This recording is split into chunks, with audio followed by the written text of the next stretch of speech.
So I've been asked like 3-4 times this week, what does it actually mean to be autistic? What does the diagnostic criteria say? So today I'm going to explain that to you from a clinical point of view. Now, this does not mean that after watching this video, if you feel that you meet those criteria or enough of them that you can say you're officially autistic, please, please, please, if this is the route you want to go down, do seek a formal diagnosis. I know it is an absolute pain and it can take you years or cost quite a lot of money, but if you want to look for that and you feel that having an assessment and then potentially a diagnosis would be helpful, I really do recommend that you start the process. And before we do that, if any of you are really getting involved in this, you want to really explore what it is that's going on in your brain, what a diagnosis would mean, then look in the description. I've put a free resource. It's something that I've got from my neurodiversity membership club, which is something I run every month. I pop 4 or 5 new resources on there. I've got like a whole ebook that I created of ADHD based guided journaling prompts and other stuff in there just to help people cope with ADHD. Mini essays, all sorts, it's in there. Doesn't cost very much, it's like £6 or something. I'm going to put the link for that down in the description, but a free link, no obligation, no nothing, totally free to one of those resources will also be there for the PDF, so you can use that to get yourself moving on this path of discovery. So let's get into it. So why would we be looking for this? Worth asking ourselves that very briefly just before I take apart all of the criteria. I think it's really worth getting quality informed information about this, because if you aren't actually autistic, then that can leave you kind of fighting this wrong battle, if you will, or fighting a false enemy. If you jump to the conclusion that you are autistic, that's probably because you're experiencing some sort of difficulties, right? And if they're not caused by a particular neurotype, by autism, then you're probably not going to get to the bottom of what it is, and you're not going to be overcoming those difficulties that you have. That doesn't mean, though, if you find yourself in this kind of middle space, you can actually be subclinically autistic. And it doesn't mean that your experience then is diminished or doesn't count in any way. So if you leave this and you've gone through the criteria with me and you're still like, I don't actually think that I meet that threshold, that's also fine. It could be that you have quite a lot of autistic traits, not enough to be diagnosed with them, but I've had actually a lot of clients as well who sort of live autistically, if you will, and that really helps them as well. And that's what we all really want in the end, right? Just to be functioning better, to be living a better life. And if you're looking for this just for a label without any other kind of underlying issues that you want to address, then that's a whole other conversation, and we'll maybe save that for another video. Okay, so here are the criteria. They're split into 5 groups, A, B, C, D, and E, but mostly we're going to just be looking at A and B, so the first 2. So A, this is about social behaviors, social abilities, that kind of thing. And that is subdivided into groups 1, 2, 3. Now, the DSM loves saying persistent deficits. For obvious reasons, I don't like it, but I'm going to use the diagnostic wording and then tell you exactly what it means. So subcategory 1 of category A is persistent deficits in emotional reciprocity. What does this mean? This means like having a back and forth conversation. It means responding with this kind of natural emotional response, like, oh, I'm so glad that you won that thing, or oh yes, no, I'm really sad, and being genuinely sad when someone else is sad. So it's kind of like emotional empathy, basically. You might also find that your conversations are very sort of one-sided, like one person has an info dump, the other person has an info dump, and then that's great. Rather than this fluid back and forth, back and forth, back and forth, back and forth, one person responding with genuine emotion and interest in the others and what they're saying, and then that just goes back and forth. Then in A2, we've got persistent deficits in non-verbal communication.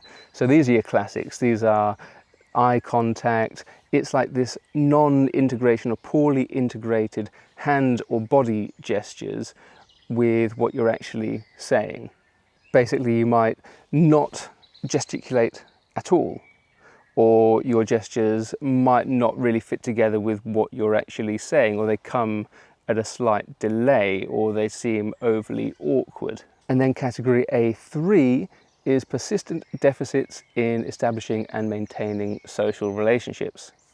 For me, this is all kinds of problematic, because actually it sort of diminishes the full variety of what autistic relationships can look like. You can have these really fulfilling parasocial relationships, and that might be fully enough for an autistic person. They might see a friend like once a year, and that be absolutely enough for them, but taken by typical, the neurotypical standards, it might be judged in a different way. But basically what we're talking about here is, can you make friends? Have you got a lot of friends? Do you find that your relationships sort of peter out because whatever, they find you weird, or you tend to be too blunt, or something like that? Do you struggle to maintain lots of relationships because, or even any relationships, because you find the pressure of that too overwhelming, overstimulating? So this is really very, very, very much through a neurotypical lens, so it is problematic, but such are the diagnostic criteria. So that's A, 1, 2 and 3. That's all of category A, and you would have to meet some traits from each of those 3 in order to be diagnosed. That is not every single possible trait under the sun that would go under those subcategories. You may, for example, not really mind eye contact, but you don't ever gesticulate. Your body is completely non-expressive when talking, and maybe you have this sort of flat affect and your face doesn't really express any emotion. This is something that I've been told quite a lot, unless I really put it on, but then I'm very much acting. So if you have some of them, this is key throughout. If you have some of those, that is absolutely enough. No one expects for you to be this walking textbook of autism in order to get diagnosed. Now, category B has 4 subcategories, and these are all about behavior. So category B1 is all about repetitive movements, repetitive speech, repetitive use of objects. So what do we mean here? So repetitive movements, that is your classic stimming. So I do not have time to go through all of the possibilities of stimming, but I think we probably know, if you're watching this, you probably know what stimming is, but that could be picking with your fingernails, picking at your skin here like this. This is a classic one that I do, or pulling at my earlobe, something like that. Squeezing my fingers, I do this all the time just to sort of regulate myself when I'm working. We've also got repetitive speech. Under that comes echolalia, so that could be repeating things that you hear on the TV. So particularly when I was younger, I would just speak basically in TV quotes, and I would use them again and again and again, a bit like Bumblebee from Transformers. And yes, it was as weird and awkward as it sounds. So that could be that, or when I'm watching TV, I'll just have to repeat things like 1, 2, 3, 4, 5, however many times, and some of them will just get stuck in my head. So, or when I'm walking around listening to a podcast in town, I'm just repeating things again and again and again. So that's what echolalia. As far as use of objects, that's just about your daily rituals, that kind of thing, like using exactly the same cup or exactly the same plate, using it in exactly the same way. Like I always take the coffee can out of the cupboard in exactly the same way, open it in exactly the same place, use my little coffee scoop in exactly the same way. Everything is just so mechanical like that. That brings us into category B2, which is insistence on sameness. So these are just your classic, again, routines. So we always get up and we do the same thing, have the same thing for breakfast, maybe have the same thing for lunch and dinner. We always wear the same things, same colors. We always watch the same TV program, just again and again and again and again. I always get up in the morning, I have exactly the same breakfast, I have exactly the same things to drink. I always watch like a police detective show whilst I'm having breakfast. This is my routine. I've given up job opportunities because it would mean I could not do my routine. Anything that is a behavior part of your routine, and it would cause quite some distress to stop it. Then we've got highly restricted interests. So these are special interests. Now, they don't need to be weird. They don't need to be super, super, super niche. You don't have to be into like data collecting and into trains, that sort of thing. It can be mainstream. Goodness knows I've got enough autistic clients who have like football as a special interest, but it can be literally anything. And important is with these that they kind of eclipse other areas of life. So it's not just that you have an interest in something, but they would probably eclipse social life, it would eclipse work. Again, similarly, I have turned down like clinical case manager jobs and things with fancy names because I could not then do my special interests, and I need to do my special interests before I get to work, because otherwise I just feel rubbish and the whole day is kind of ruined. And then finally, for group B, we've got sensory issues. So that's hyper or hypo sensitivity. Light, touch, sound, smell, all of your senses, they can either be hyper or hypo sensitive. We all know the classic, you know, I've always got my sunglasses on because I'm super sensitive to light, but it can be sensitive to sound, anything at all. I'm probably going to be telling you a bit too much. If I really go into that, you probably understand already. So unlike category A, you do not have to show traits from each of the 4 of these. You only have to show traits from 2 of the 4. Technically speaking, you could have no special interests at all, and you could have no sensory issues at all whatsoever. But if you have that classic autistic insistence on sameness and the repetitious use of speech or objects, that kind of thing, then you would probably be considered autistic if you've met all of the criteria from category A. Category C is just the one criterion, and it says that these traits must be present from the early developmental period.